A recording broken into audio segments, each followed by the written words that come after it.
Republican Party is in limbo this morning because of House Speaker John Boehner's announcement that he plans to resign at the end of next month. Boehner broke this news yesterday. The embattled Ohio Republican said he planned to resign at the end of the year, but clashes with conservative members prompted him to step down earlier than planned. Still, he says he's not being pushed out. No, the members,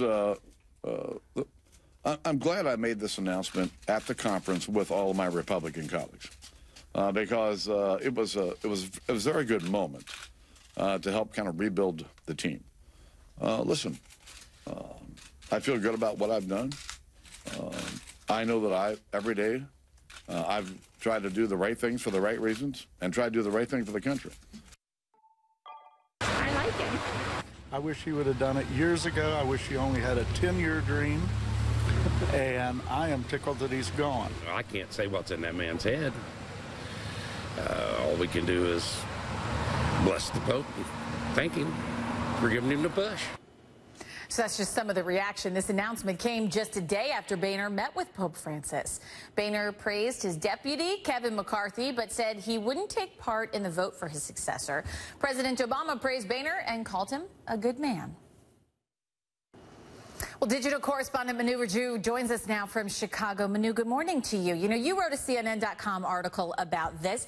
So many people wondering why this came as such a big surprise. Boehner says he's been planning to step down for some time now. But the question being, why now? Yeah, I mean, that was the surprise. I mean, there was a lot of speculation about his future. No one really thought it was going to happen in the middle of a congressional session the way it did in such a abrupt manner. But no one really knew. I mean, John Boehner didn't tell his wife that he was going to do it until the night before he announced it. He also didn't tell his staff until minutes before he went in and told the House Republican Conference. He didn't tell his likely successor until 2 minutes before he told his Republican Conference. So this was a closely held secret. It was a very personal decision for John Boehner, and it was one in which he made because he felt that it would have done major damage to his party and to the institution to stay, because there was probably going to be a vote over his future on the floor of the House pushed by conservatives, and he would have to work very hard to keep his job, and people had to take pretty tough votes. He did not want his colleagues to do that. It was clear that John Boehner just did not have the fire in the belly to keep his job.